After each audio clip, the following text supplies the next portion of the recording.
Hello guys, welcome to today's Topic TV.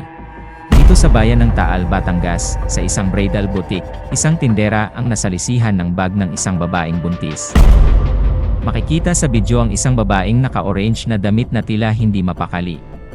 Palingalinga ito, at maya-maya pa ay inangat nito ang isang bag na itim na nakasabit sa may gilid. Tinangka niya itong kunin ngunit nag-alangan siya. Tumigil muna ito saglit. Hanggang sa lumapit ang isang tindera.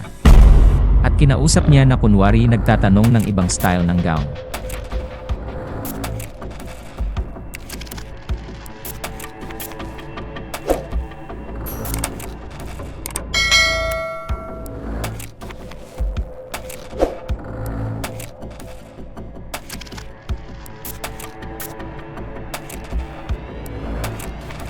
Hinanapan ito ng tindera, at kanya naman itong sinundan.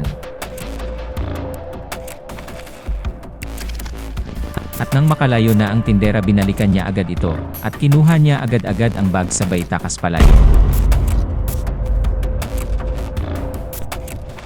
Ayon sa may-ari ng tindahan, bag ng kanyang tindera ang nakuha ng babae, at ang masama ay nandoon daw ang pangtuisyon ng kanyang anak. Agad naman daw nahuli ang suspect sa may Lemery, Batangas. Subalit wala na daw nakuha sa kanya, sapagkat naipasa na daw sa kasabwat.